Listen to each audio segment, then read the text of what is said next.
माँ जी, घर में शादी है, मेहमान आने शुरू हो गए हैं और कल रात से मन्नू का बुखार उतर नहीं रहा। ऐसे में मैं उसे देखूं या रसोई, कुछ समझ में नहीं आ रहा है। सुचिता की बड़बड़ाहट से लता जी बिल्कुल भी विचलित नहीं हुई। तू परेशान ना हो रुचि, दोनों भाइयों ने से स्नेह रखने वाली इनकी मुंह बोली बहन है ना, वही छोटे की शादी संभालेगी। सुचिता समझ नहीं पाई तो कौतूहलवश पूछ बैठी, कौन माँ जी? क्या मैं जानती हूँ उन्हें? हाँ हाँ, निम्मो को कौन नहीं जानता, तू भी पहचानती है उसे। अच्छा हाँ, भाई दूज पर आई तो थी, मगर वह तो ससुराल में होगी ना। नहीं री, पिछले दिनों जब तू मायके में थी तभी उसके साथ एक बड़ा हादसा हो गया। खैर फुर्सत से बताऊंगी, अभी जाकर मेरे पोते को संभाल। यह कहकर लता जी निम्मो के घर की ओर निकल पड़ी। निम्मो, जिसका असली नाम नीलिमा था, पिता की बड़ी लाडली थी। पिता हरिलाल गांव के प्रधान थे और माँ पक्की गृहस्थन। उनका पूरा दिन अनाज खलियान सहेजने व मजदूरों से काम लेने में निकलता था। 3 बड़े भाइयों की इकलौती बहन उम्र में सबसे छोटी थी, जिसमें सबकी जान बसती थी। बड़े भाइयों और निम्मो की उम्र में बहुत फासला था। दरअसल पिता अधेड़ हो चले थे, मगर बिटिया के शौक कारण ही उन्होंने पत्नी को एक बार फिर प्रसूति गृह का मार्ग दिखाया। निम्मो का जन्म ईश्वर की असीम अनुकंपा लगी। घर गृहस्थी से ऊब चुके दंपति के घर आंगन में बेटी का खिलखिलाना जैसे किसी गरीब को दिवाली पर बोनस मिलने जैसा था। बिटिया को पूरे समय अपनी नजरों के सामने रखते खूब लाड जताते। धीरे धीरे निम्मो बड़ी होने लगी। भाइयों के साथ जब स्कूल पहुंचती तो मजाल था कोई उसकी ओर आंख उठाकर भी देख ले। लड़के तो लड़के, लड़कियां भी बात करने की हिम्मत नहीं जुटा पाती। घर में कामकाज के लिए भाभियां थी। स्कूल से आते ही निम्मो बस्ता फेंक कर सो जाती तो माँ या बाबा के जगाने पर ही जागती।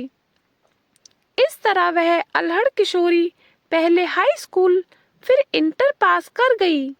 90 के दशक में छोटे गांव में कॉलेज था नहीं, तो उसकी पढ़ाई लिखाई ठंडे बस्ते में गई।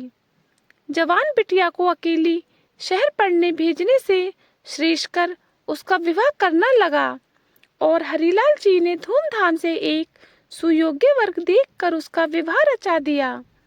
मगर सोचा हुआ कब होता है, विवाह के मास दिन भी ना बीते कि सब कुछ बदल गया। बदलाव प्रकृति का नियम है, मगर ऐसे क्रूर बदलाव पर तो रूह कांप जाती है। यही सब सोचती लता जी नीलिमा के आंगन जा पहुंची। नीलिमा के चेहरे पर नजर पड़ते ही उन्होंने अपनी भीगी आंखें चुरा ली। विवाह के दिन वह कितनी खुश थी। उसके सावले सलोने चेहरे पर सोने के बड़े बड़े झुमके कैसे डोल रहे थे। लाल बनारसी साड़ी पहनकर जो लाली दुल्हनिया विदा हुई थी, वह आज एक परित्यक्ता के रूप में अत्यंत दयनीय दिख रही थी। धुंधली आंखों में जो चेहरा नजर आया, वह उस रूपसी से कितना अलग था। लता ने थोड़ी हिम्मत जुटाई और कहने लगी, निम्मो, मेरी प्यारी निम्मो, सुन, तेरे जीतू भाई की शादी है, मेहमान आने लगे हैं, थोड़ा संभाल देगी। भाभी का बच्चा छोटा है ना, उससे कुछ न किया जा रहा, इसलिए तुझे यह जिम्मेदारी सौंप रही हूँ। हाँ काकी, क्यों नहीं, आजकल मेरा वक्त नहीं कटता, ऐसे भी घर में खटती ही रहती हूँ, वहाँ कम से कम आप सभी का स्नेह मिलेगा। उसकी बातों से निराशा साफ झलक रही थी, पर लता जी ने उसे वक्त कुछ भी बोलना ठीक न समझा। गांव का समाज बदलते परिवेश से अछूता थोड़ी था। भाई तो वैसे भी अपने परिवार की फिक्र में जीते हैं। माता पिता की भी एक उम्र ढलने के बाद अपनी मजबूरियां होती हैं। निम्मो को 1 मास पहले तक दुनियादारी से अनजान थी। वह सहसा समझदार हो गई थी। जिसने कभी खुद पानी लेकर ना पिया हो, वह घर संभालना सीख गई थी। खैर अगले दिन सुबह जब निम्मो घर आई तो सबसे पहले लता जी ने सुचिता को चाय बनाने के बहाने व्यस्त किया और फिर उसे साथ लेकर अपने कमरे में चली आई। तुझे बुरा ना लगे बेटी, इसलिए अब तक न पूछा था। सच सच बताना कि क्या हुआ था। खुशी खुशी शादी कर जो दूल्हा संग ले गया, वह चंद दिनों में कैसे बदल गया, कैसे हो गया। क्या बताऊं काकी, मैं तो जैसे घर में रहती थी वैसे ही रह रही थी। मुझे पता नहीं लगा कि किससे बात करूं, किससे नहीं। मेरी नंदोई मुझे अक्सर चिढ़ाते रहते। मुझे उनमें अपने भैया नजर आते थे। उस रोज घर में सत्यनारायण पूजा थी। पूजा की धोती लेने जब अपने कमरे में आई तो मुझे अकेली देख उन्होंने सामने से दबोच लिया। मेरी चीख ही निकल गई।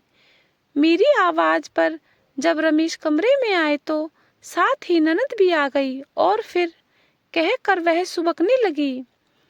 बोल बच्चे, क्या हुआ तेरे साथ? उसके आंसू सीने पर भाव स्वरूप थे, जिसे हटाना जरूरी हो गया था। ननद चिल्ला चिल्ला कर रोने लगी तो नंदोई ने मौके पर चौका लगाया। सारा दोष मुझ पर मढ़ दिया। रमेश बड़ी बहन की इज्जत करते हैं। इससे पहले कि मैं कुछ सोच समझ कर पाती, माजरा पूरा ही बदल चुका था। बहनोई के बहकावे में आ चुके रमेश सबके सामने ऊट पटांग बोलने लगे। तुमने समझाने की कोशिश नहीं की क्या? एक तरफ बहन की जिंदगी और दूसरी तरफ मैं अकेली। उनकी भी क्या गलती है? वह मुझे जानते ही कितना थे। मेरे चरित्र पर लाछन लगाकर मुझे यहाँ भेज दिया और अपने परिवार को सहेज लिया। अब आप ही बताइए कि इसमें मैं क्या कर सकती थी। अब होश आ रहा है तो आस पड़ोस को मदद कर मन लगा रही हूँ। घर वालों का इतना आसरा ही बहुत है कि रहने खाने की दिक्कत नहीं है। मन छोटा ना करो बेटी और नई जिंदगी शुरू करो। जिसने तुम्हारी बात तक ना सुनी, उससे न्याय की उम्मीद बेकार है।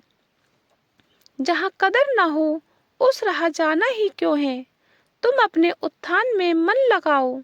उसे ऐसा समझाया मगर उसकी दुख भरी बातें सुनकर सन रह गई थी।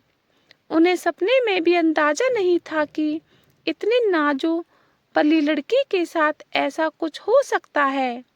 यह भली प्रकार समझ गई कि नीलिमा ननद नंदोई के साजिश का शिकार हुई है। दोनों ने मिलकर एक षड्यंत्र रचा और नीलिमा पर चारित्रिक लांछन लगाकर घर से बेघर कर दिया। यह दोष मायके वालों को अपनी इज्जत पर आंच लगी तो वे हाथ बांधकर बैठ गए। वैसे भी कोर्ट केस और पुलिस जायदाद दिला सकते हैं, प्रेम नहीं। सच ही कहा गया है कि स्त्री का जीवन दूध के कटोरे सा है। 2 बूंद नींबू का रस उसके अस्तित्व को खराब कर सकता है। उसे सुनकर मन में एक ख्याल बलवती हो गया कि क्यों ना इस गांव की लड़कियों व महिलाओं के उत्थान के लिए उन्हें और शिक्षित किया जाए, उन्हें आर्थिक रूप से आत्मनिर्भर बनाया जाए, ताकि भविष्य में वह किसी किस्म की साजिश का शिकार ना हो। वे अपने चरित्र के स्कैनिंग के लिए दूसरों पर निर्भर ना हो, अपने भाग्य की निर्माता स्वयं बने।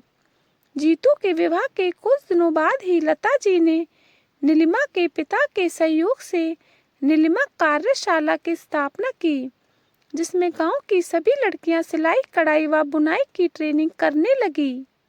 उनके बनाए सामान को बाजार तक पहुंचाने का कार्य लता जी के बेटे करने लगे। आखिर क्यों ना करते, वह उनकी मुंह बोली बहन जो थी।